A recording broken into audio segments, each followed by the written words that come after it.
Si je vous parlais d'une IA qui écrit un livre entier en moins de 30 minutes, prêt à publier sur Amazon pour seulement quelques euros par mois. Ma première réaction?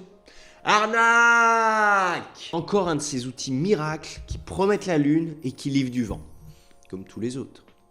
Sauf que, cette fois-ci j'ai testé. Avec mes propres livres, mes propres chiffres et mon propre argent. Et ce que j'ai découvert, je m'y attendais pas du tout. Est-ce que c'est une révolution pour les auteurs KDP? Est-ce que c'est du bullshit de plus? Ou est-ce que la vérité est, comme souvent, quelque part entre les deux? Dans cette vidéo, je te montre absolument tout. Le processus réel, la qualité brute du résultat, les ventes générées et surtout ce que personne d'autre n'osera te dire sur cet outil. C'est parti! Pourquoi est-ce que je te parle de ça aujourd'hui? Parce que depuis quelques mois, et je veux dire quelques mois seulement, l'IA a complètement changé la donne sur Amazon KDP. Complètement. Il y a 2 ans, générer un livre avec l'IA, c'était encore expérimental. C'était brouillon et inutilisable sans un travail colossal de réécriture derrière. Aujourd'hui, c'est une autre histoire. Les outils d'intelligence artificielle ont évolué à une vitesse que personne n'avait anticipée. Et Amazon est littéralement inondé de livres générés par IA.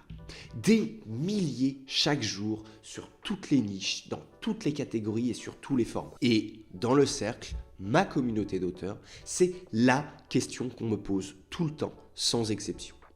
Stan, est-ce que l'IA ça vaut vraiment le coup pour KDP?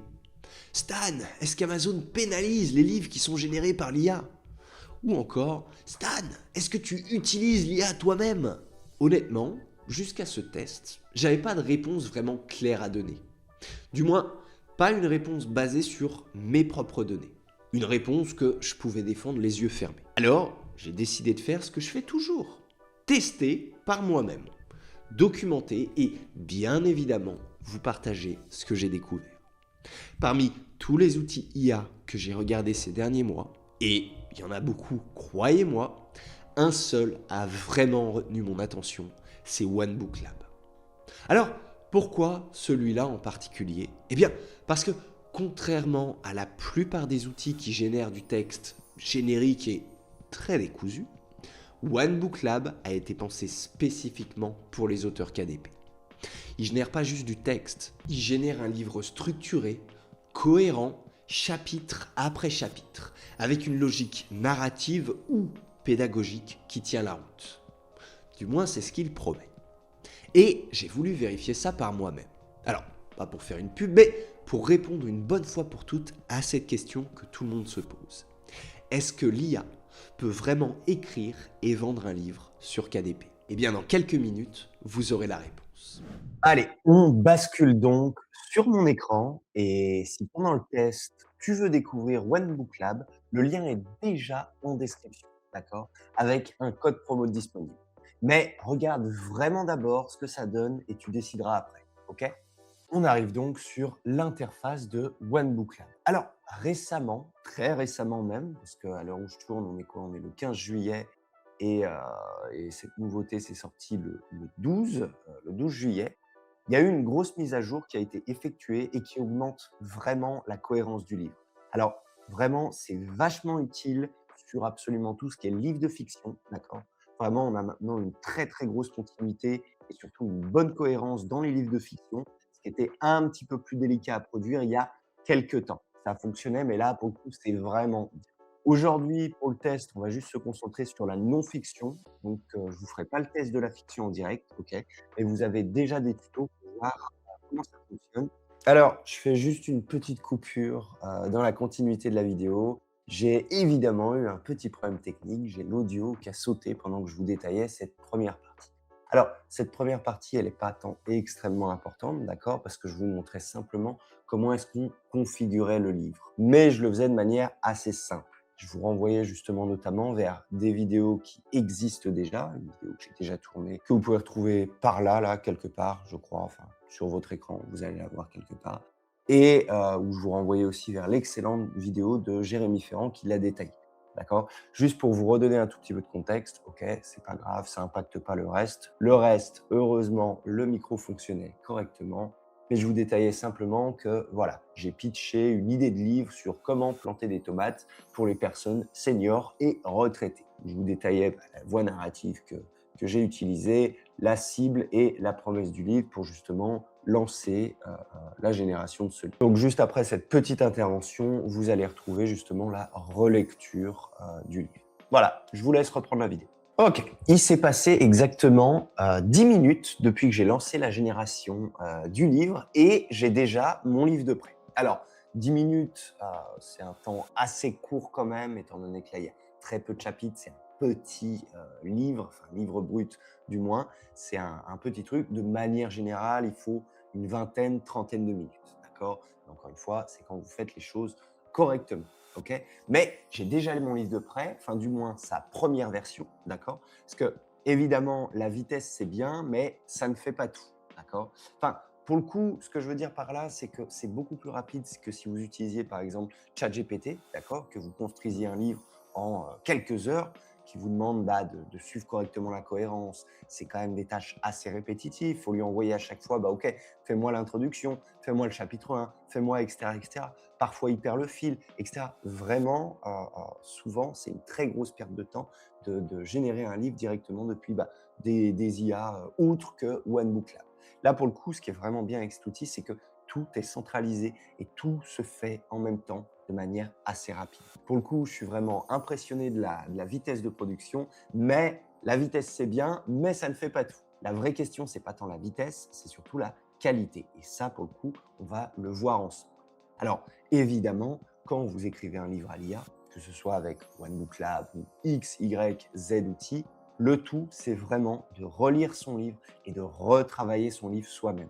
D'accord? Vraiment, ça, c'est juste des résultats bruts, OK? C'est pas publiable tel quel. Il faut toujours un œil humain qui relie derrière, qu'il n'y ait pas de dérapé, qu'il n'y ait pas de dérapage, que ça parte pas en vrille, que tout soit bien cohérent, etc. Et pour ça, seul l'œil humain peut le faire. Ce qu'il y a de bien avec ce genre d'outil, c'est vraiment on gagne du temps sur la création, sur l'écriture, mais derrière, il faut absolument, absolument, absolument rajouter votre patte, d'accord? C'est vraiment ça le plus important, OK? Ne publiez pas des livres tels quels, OK? Ne faites pas comme tous ces auteurs qui font ce genre de trucs, d'accord? Même si aujourd'hui, oui, je vous présente un outil comme ça, mais du coup, c'est pas les valeurs que je prône non plus. C'est juste, voilà, on sait que ces outils-là existent, on sait que énormément d'auteurs, surtout sur KDP, utilisent ce genre d'outils, mais ils ne le font pas correctement. Ayez vraiment une utilisation consciente et responsable de ce genre d'outils pour produire des livres de qualité. C'est vraiment un énorme gain de temps, mais ça ne vous remplace pas. Donc, on va surtout aller voir la qualité. Là, ce qui est assez intéressant avec OneBookLab, c'est qu'on peut modifier directement dans le texte. Vous voyez, alors attendez, je vais juste fermer l'intro pour qu'on vérifie qu'il nous a bien tout créé. Mais a priori, il nous a bien tout créé, les différentes sections qu'on avait dans notre plan de tout à l'heure. Ce n'était pas le meilleur plan du monde, mais au moins, tout est créé.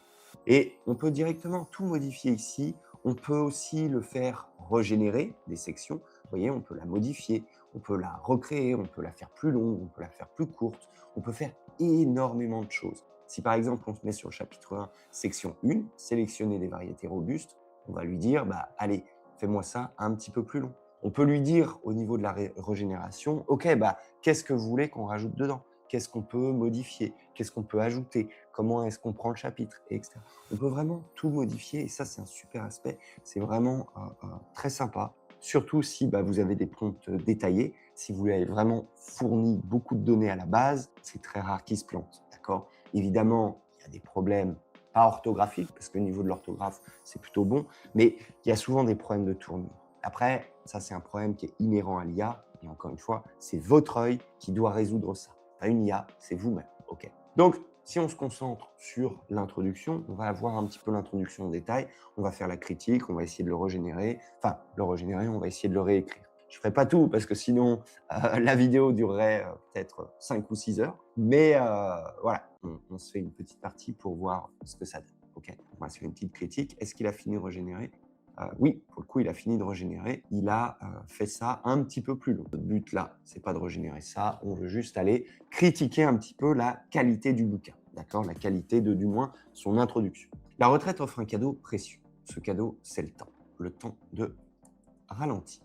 J'aime pas, c'est alors souvent, les IA nous coupent les phrases en plein milieu comme ça là. Le temps de ralentir, le temps de savourer chaque instant, j'aime pas trop comme ça. Hop, le temps de ralentir, le temps de savourer chaque instant de la journée. C'est le moment idéal pour vous lancer dans une activité douce. Planter vos propres tomates est une merveilleuse aventure à partager avec la nature. Elle vous invite à renouer avec des plaisirs simples et authentiques. Jusque-là, on est plutôt bien. Imaginez la douceur du matin qui commence. Encore une fois, c'est une introduction. Imaginez la douceur du matin qui commence. Vous sortez sur votre terrasse, votre balcon ou votre jardin. Une bonne odeur de terre, une délicieuse, voilà. Une odeur de terre humide vous accueille. Oh, une bonne, si c'était bien. Une bonne odeur de terre humide vous accueille chaleureusement. Vous observez vos jeunes plants de tomates installés confortablement. Ils grandissent un peu plus chaque jour sous vos yeux bienveillants. C'est un bonheur quotidien, accessible et profondément réconfortant. J'aime pas cette tournure de fin. On est quand même très cadré, très cadré. Après, c'est l'intro. C'est un bonheur quotidien à vivre. Jardiner à la retraite est une activité bienfaisante pour le corps comme pour l'esprit. Ce n'est pas une recherche de performance ou de rendement. Il n'est pas nécessaire de porter des charges lourdes pour réussir. Déjà, il a bien cadré au niveau senior, d'accord. Il a bien cadré que, ok, ce type de personnes, du moins ces personnes dans cet âge-là, ont des contraintes de porter des charges lourdes, qui n'est plus comme quand ils étaient jeunes, malheureusement. Mais il l'a bien compris. Il n'est pas nécessaire de porter des charges lourdes pour réussir. Vous n'avez pas besoin de bêcher vigoureusement le sol pendant des heures ou de vous épuiser à la tâche. Même de vous épuiser hop là, à la tâche. Alors, vous m'excuserez les fautes, d'accord. Vous m'excuserez si jamais je fais des fautes, ok. Ouais, voilà, c'est ce que j'allais dire. Hop là, bon. Au moins, j'ai mon outil de correction. Là, vu que je vous discute en même temps, j'ai parfois un peu de mal à me concentrer sur le texte et surtout sur l'orthographe. Nous allons privilégier des méthodes douces, des gestes simples et des postures toujours confortables pour jardiner en toute sérénité. Vous voyez, il y a quand même des petites modifications à faire. Ça reste un petit peu en surface, il faut toujours aller un petit peu plus loin. Mais la base, le texte brut est plutôt bon. Encore une fois, c'est nécessaire d'avoir cette relecture, d'avoir cet œil externe, et puis surtout en direction de votre audience et du livre que vous avez. Mais voilà, c'est un travail à faire. Cette activité physique modérée sollicite vos muscles sans aucun effort excessif. Prendre soin de vos plantes vous invite à bouger tranquillement en grand air. Vous étirez pour guider une branche, vous baissez délicatement pour observer une fleur jaune. Ces mouvements réguliers et fluides entretiennent votre souplesse sans aucune fatigue. C'est une gymnastique naturelle et agréable, en plus d'être utile. Le jardinage apporte également un grand apaisement mental au quotidien, qui permet de libérer l'esprit et de relâcher les tensions accumulées. Là, il est vraiment focus sur le personnel type et tout ce que ça peut impliquer vis-à-vis de lui. D'accord. Apaisement mental, ce qu'on cherche possiblement à la retraite. Libérer l'esprit, relâcher les tensions, vous concentrer sur la terre, vous oubliez les petits tracas de la vie. Vous vivez pleinement l'instant présent à l'écoute du vent. Observer le rythme tranquille de la nature enseigne une douce patience. C'est un excellent moyen de retrouver un calme intérieur profond. Il est quand même alors c'est ma faute, j'aurais dû le cadrer un peu plus, mais il est un peu axé dev perso, là pour le coup. Du moins dans son introduction, ce qu'on avait vu aussi vis-à-vis de la conclusion. J'espère qu'à l'intérieur, c'est pas pareil, mais là pour le coup, c'est ma faute, j'aurais dû détailler plus. Peut-être craignez-vous de manquer d'expérience ou de ne pas avoir la main verte. Rassurez-vous, ce savoir-faire n'est pas réservé aux professionnels, n'est pas réservé aux jardiniers expérimentés. Encore une fois, c'est un guide débutant. Faire pousser des tomates est aussi simple que de préparer une recette de cuisine. Il aime bien me mettre bonne, on va l'enlever. C'est aussi simple que de préparer une recette de cuisine. Il suffit d'un peu d'attention, de bon sens et de bons ingrédients au départ. Tout le monde peut y parvenir avec facilité, même vous. Ok. Ce livre a été conçu pour vous accompagner pas à pas dans cette aventure. Nous allons avancer ensemble à votre rythme sans aucune précipitation. Vous apprendrez à choisir des variétés robustes, parfaites pour débuter sans aucune frustration, notre chapitre 1. Nous verrons comment installer votre culture à hauteur de taille pour protéger votre dos, encore une fois très corrélé avec notre audience. Ce qui est bien, c'est vraiment il personnalise vis-à-vis de cette audience. Si, je ne sais pas, supposément, ça aurait été un livre « Faire pousser des tomates » à destination, je dis une bêtise, d'accord, mais à destination des étudiants, ça n'aurait pas fait sens, d'accord. Protéger votre dos, entre guillemets, ça ça fait toujours un petit peu sens, mais c'est moins un élément central, d'accord? Quand on est jeune, on a plus la forme, etc. Chaque conseil est pensé pour votre confort. Vous découvrirez le plaisir de nourrir la terre avec des éléments naturels. Vous apprendrez à veiller sur vos plants avec des gestes attentionnés et délicats. Déposer un paillage protecteur ou guider une tige devient un moment de détente. Il n'y a aucune pression de réussite, seulement le plaisir de voir grandir la vie. Le chemin de la culture compte autant que la récolte finale. Chaque petite victoire sur votre balcon ou au jardin apporte une immense satisfaction personnelle. Voir apparaître la toute première fleur est un ravissement. Observer le premier petit fruit vert qui se dessine est une véritable fierté. Alors, ça, c'est pas ouf. J'aurais mis un truc du style goûter sa première tomate et vraiment, sa première tomate qu'on a fait pousser, c'est vraiment quelque chose de génial. La récompense de vos efforts sera incomparable et tellement savoureuse. Ok, il le prend juste après. La récompense de vos efforts sera incomparable et tellement savoureuse. C'est le vrai goût d'une tomate mûrie sur pied, cueillie encore tiède.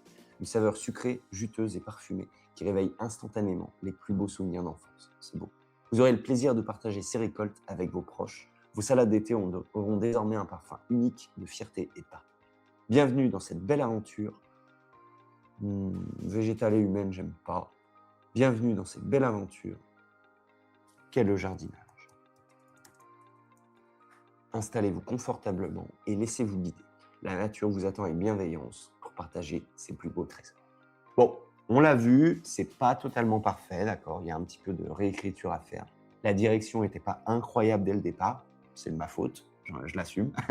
mais dans l'écriture, c'est plutôt sympa. On a quand même fait très peu de modifications. Il y a juste eu quelques petites choses, quelques petites phrases à changer, quelques petites tournures, mais sinon, clairement, c'est assez bon. Enfin, c'est vraiment assez bon. La structure globale est vraiment plutôt cohérente, en lien avec le peu de données qu'on lui a donné. Enfin, le peu de données qu'on lui a donné, oui, le peu d'infos qu'on lui a partagé.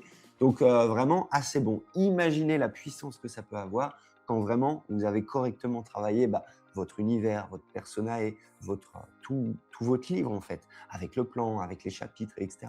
Vraiment, ça donne quelque chose de vraiment très professionnel. Et pour le coup, encore une fois, plus vous travaillerez bien vos résultats à l'entrée, meilleurs seront vos résultats de sortie. Mais peu importe que vos résultats de sortie soient les meilleurs du monde, vous devez impérativement repasser dessus, apporter votre patte, vérifier, changer des tournures, et etc. L'IA peut écrire, mais l'IA a quand même des modèles prédéfinis de tournures, des choses que on fait mieux, on fait beaucoup mieux. Mais en termes de structure et de génération de contenu, de création de textes, de paragraphes, c'est tellement rapide et ça nous amène tellement de choses. Enfin, ça nous enlève une énorme épine du pied. Pour faire ce paragraphe, possiblement, je l'aurais fait un peu mieux.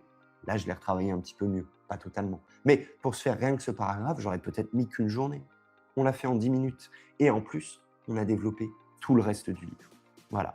Encore une fois, on peut tout régénérer. On peut faire plus long, plus court, on peut aller beaucoup plus loin. Sur la fiction aussi, on peut aller beaucoup plus loin. J'ai dit que je ne le détaillais pas aujourd'hui, je vous laisserai découvrir ça. Mais vraiment, cet outil est excellent, bien mieux qu'un banal ChatGPT ou qu'un Claude ou qu'un etc. Parce que là, vraiment, ça nous déplie absolument tout en corrélation avec le plan et de manière correcte pour notre audience et pour ce qu'on a envie de travailler. Bien, on a vu comment générer et vérifier un livre produit par OBS.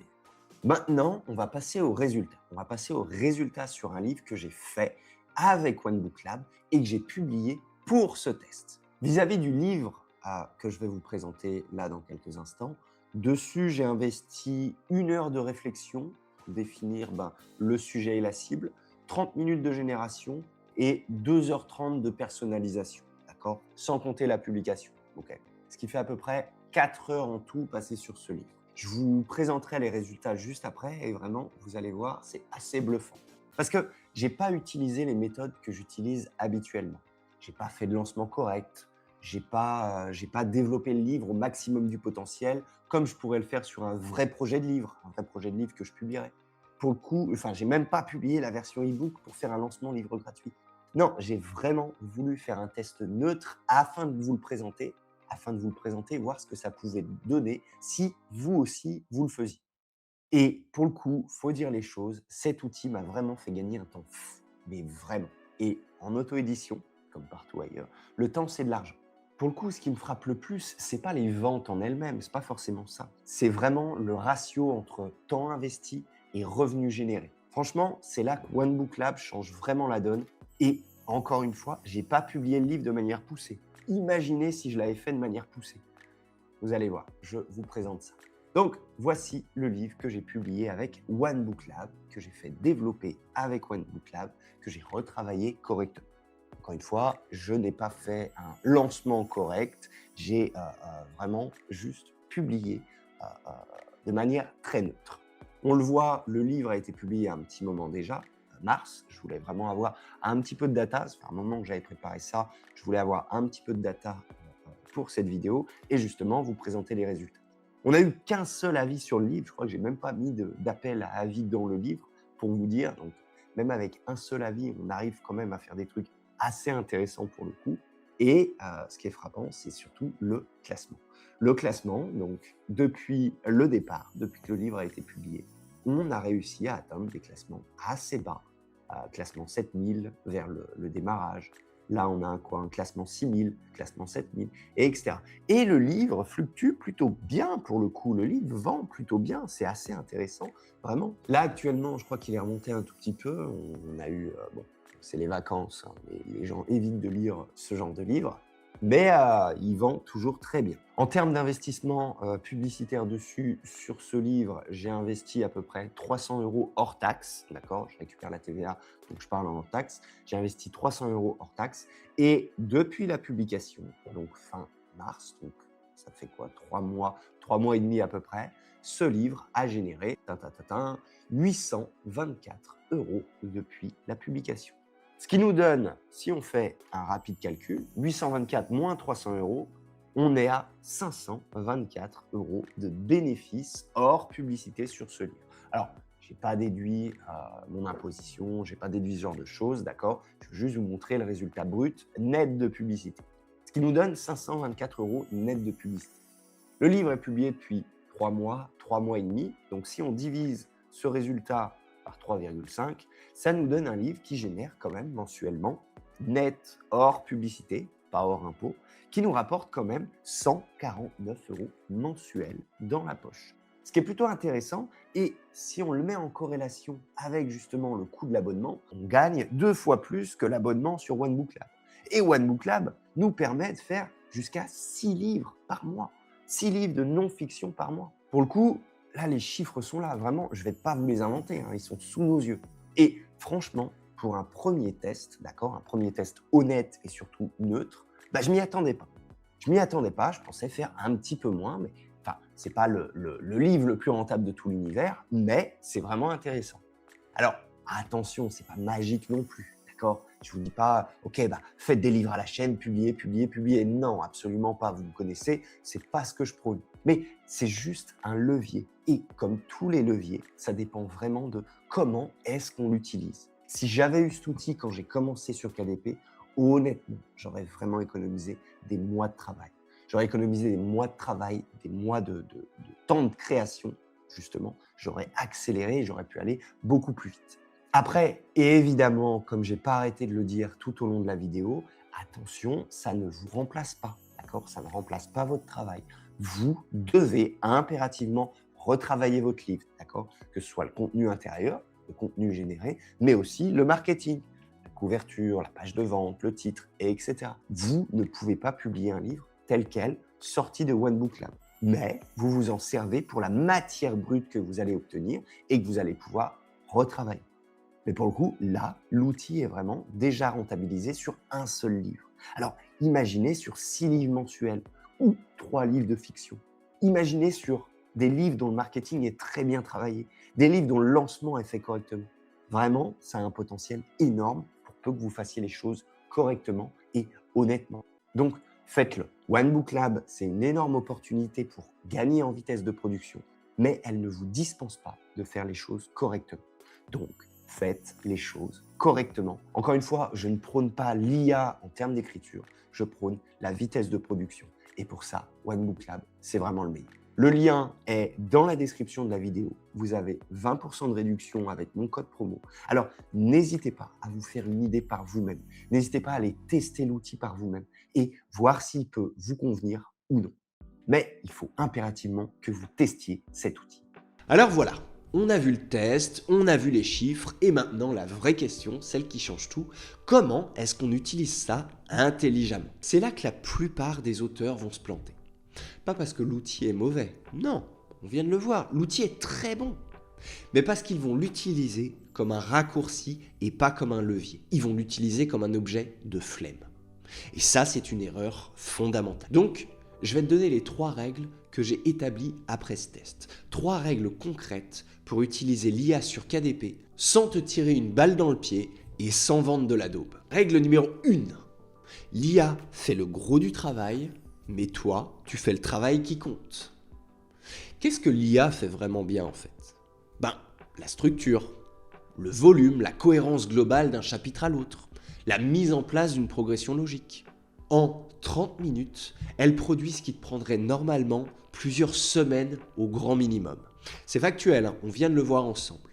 Mais il y a aussi des choses qu'elle ne peut pas faire à ta place. Comme par exemple apporter ton expertise réelle, tes exemples concrets, ton vécu, ta voix, même ta personnalité dans l'écriture. Et pour le coup, c'est exactement là que tu interviens. Pas pour tout réécrire, pas pour passer 3 mois à corriger, mais pour personnaliser, pour ajouter ce que personne d'autre, ce que aucune IA ne peut générer à ta place. La voix unique que toi seul peux apporter. En fait, pense à ça de cette manière-là, parce que ça sera plus clair. L'IA construit les murs de ta maison, mais toi, tu fais la décoration. Et c'est la décoration qui fait que les gens voudront y vivre. Règle numéro 2. La niche et la qualité d'abord. L'IA ensuite. Alors, ça c'est probablement la règle la plus importante de toutes. L'erreur que je vois déjà de partout.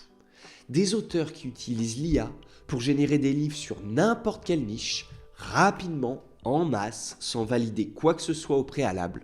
Et ils se retrouvent avec des catalogues entiers de livres IA sur des niches mortes, qui ne se vendent pas et qui ne se vendront jamais. L'IA ne choisit pas ta niche à ta place. L'IA ne valide pas ton marché à ta place. Même l'IA ne sait pas ce que tes lecteurs cherchent vraiment sur Amazon en ce moment. Toi, oui. Ou du moins, toi, tu peux l'apprendre. Donc la règle, elle est simple. Avant de lancer la génération, tu valides. Est-ce que cette niche a un vrai potentiel? Est-ce que les lecteurs achètent vraiment dans cette catégorie? Est-ce que ton positionnement, il est clair et différenciant? Si la réponse à ces questions, c'est oui, alors là, tu peux lancer l'IA. Et à partir de ce moment-là, tu as une combinaison imbattable de productivité et de potentiel. Une niche validée, un livre généré en moins de 30 minutes, un levier de productivité que tes concurrents n'ont pas encore et n'auront peut-être jamais. Mais je sais ce que certains d'entre vous pensent en ce moment. Oh, Stan, il nous fait la promo d'un outil IA pour écrire des livres. Oh, j'ai déjà eu ça en commentaire. Hein. Oh, c'est la mort de la créativité, la mort de l'écriture, c'est de la triche. J'aimerais même vous dire un petit truc quand même, parce que ça me titille, mais le monde change. Le monde change vite, très vite même. Et ceux qui restent attachés à l'idée que tout doit être fait à la main, de A à Z, sans aucune assistante technologique, ils vont se faire dépasser. Inexorablement, ils vont se faire dépasser et ils ne rattraperont jamais leur retard. Parce que la vraie question, en fait, c'est pas est-ce que l'IA c'est bien ou mal? La vraie question, dans la finalité des choses, c'est est-ce que le livre apporte de la valeur au lecteur? Parce que un livre mal pensé, bâclé, sans âme, il est mauvais. Qu'il ait été écrit par un humain ou par une IA. Un livre bien pensé, bien structuré, qui répond à un vrai besoin, il est bon. Qu'il ait été écrit par un humain ou par une IA. Et je vais même dire quelque chose que beaucoup ne veulent pas entendre, mais certains des auteurs les plus connus dans le monde utilisent déjà l'IA. En ce moment, sur des livres que vous avez achetés et peut-être même aimés, et vous ne vous en rendrez jamais compte. L'IA ne remplace pas le travail, elle ne remplace pas la créativité, elle ne remplace pas l'expertise. Elle accélère, elle libère et elle permet d'aller plus loin et plus vite. Et c'est ma conviction profonde et ça ne changera pas. Alors, si vous voulez venir me lyncher en commentaire parce que je prône l'IA, allez-y, les commentaires sont ouverts, je les lis tous et je vous répondrai avec grand plaisir. Mais ça ne changera rien à la réalité. L'IA est devenue un acteur omniprésent dans notre monde, dans tous les secteurs sans exception. l'auto-édition ne fait pas exception.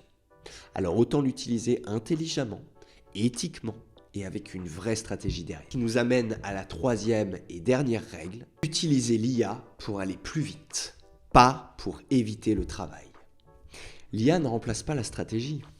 L'IA ne remplace pas la connaissance du marché et elle ne remplace pas le lancement, elle ne remplace pas l'optimisation de ta fiche produit et même pas tes pubs. Elle accélère la production. Point. Et cette accélération, si tu sais ce que tu fais, elle est absolument massive. Imagine juste, tu passes aujourd'hui 3 semaines à écrire un livre. Avec l'IA, ce même livre, tu le génères en 30 minutes. Tu passes 2 à 3 heures à le personnaliser et tu te retrouves avec quelque chose de qualité et de publiable. Ça veut dire que le temps que tu passais à écrire, tu peux maintenant le consacrer à quoi ? À trouver de meilleures niches, à optimiser tes fiches produits existantes, à construire ta marque, à développer ta stratégie publicitaire, à construire cette audience en dehors d'Amazon dont on a tant parlé sur cette chaîne. Tu vois ce que ça change ? L'IA, ça ne fait pas le travail d'auteur à ta place. Elle te libère du temps. Elle te libère du temps pour être un meilleur entrepreneur. Et ça, c'est une révolution que la plupart des auteurs sur KDP n'ont pas encore comprise. Alors voilà, on a fait le tour de One Book Lab, le test, les chiffres, les règles pour l'utiliser intelligemment. Et maintenant, mon verdict honnête, est-ce que One Book Lab, c'est fait pour toi ? Alors je vais te répondre honnêtement comme je le fais toujours, mais pour le coup, si tu cherches un outil magique qui va absolument tout faire à ta place, tu peux passer ton chemin. Ça n'existe pas et cet outil ne fait pas exception. Si tu penses que générer un livre en 30 minutes et le publier tel quel va te rendre riche, passe aussi ton chemin, jeune voyageur. Amazon se chargera de te rappeler la réalité très rapidement. Mais pour le coup, si tu es un auteur sérieux, quelqu'un qui comprend son marché, quelqu'un qui sait choisir une niche rentable, qui est prêt à personnaliser et soigner ce que l'outil produit, qui met la qualité avant tout, alors là, honnêtement, je pense que tu as entre les mains un des leviers de productivité les plus puissants qui est disponible aujourd'hui pour les auteurs. Pas parce que c'est magique, mais parce que le ratio temps investi, résultat obtenu change vraiment la donne. On l'a vu ensemble, les chiffres sont là et moi personnellement, je vais continuer à l'utiliser. Alors, pas sur tous mes livres et pas pour remplacer mon expertise, mais vraiment comme un accélérateur sur les projets où ça fait sens. Et si tu veux tester par toi-même, ce que je te recommande d'ailleurs, le lien est en description et il y a même un petit code promo, je te conseille vraiment d'aller voir. Tu peux commencer sans engagement et te faire ta propre opinion pour savoir si One Book Lab est adapté pour toi ou non. Parce qu'au final, la seule opinion qui compte vraiment en fin de compte, c'est la tienne. Basée sur ton test, avec tes livres, dans ta niche. Et qui sait, peut-être que dans quelques semaines, tu reviendras en commentaire me dire ce que t'en penses. Pour le coup, j'adorerais lire ça, alors n'hésite pas. On arrive donc à la fin de cette vidéo. Et j'espère sincèrement que tu repars avec quelque chose de concret. Pas juste une opinion sur l'IA, mais vraiment une vision claire de comment l'utiliser, ou pas, dans ton business KDP. Tu peux me dire en commentaire si toi tu utilises déjà l'IA dans ton processus d'écriture. Oui, non, si tu hésites, vraiment lâche-toi. Tu le sais, je lis chaque commentaire sans exception. Maintenant le moment évidemment que vous attendez tous, le traditionnel tirage au sort. Tu dois le savoir, mais chaque semaine je fais gagner 1 heure de coaching privé avec moi, une véritable heure entière, juste toi et moi, où on décortique ta stratégie, tes projets, tes prochaines actions, et on construit ensemble ce qui va vraiment faire avancer ton business. Et donc, le nouveau grand gagnant de cette semaine est, roulement de tambour, tadam ! Félicitations à toi. Tu peux me contacter directement à l'adresse mail qui s'affiche juste ici pour qu'on puisse se réserver une date et travailler ensemble. Pour les autres, pas de panique. Vous le savez, à chaque nouvelle vidéo, une nouvelle heure de coaching est remise en jeu. Pour participer, franchement, il n'y a rien de plus simple. 1. Tu t'abonnes à la chaîne si ce n'est pas encore fait. 2. Tu mets un petit like à cette vidéo. Et 3. Tu me laisses un commentaire. N'importe lequel. Ton avis sur la vidéo, même si tu n'es pas entièrement d'accord avec moi sur l'IA. Je m'en fiche, tout compte. Et c'est tout. Ton nom entre automatiquement dans le prochain tirage au sort. Allez, on se retrouve très vite pour une nouvelle vidéo. Et d'ici là, Passe à l'action. Tu sais maintenant ce que tu dois faire. Salut.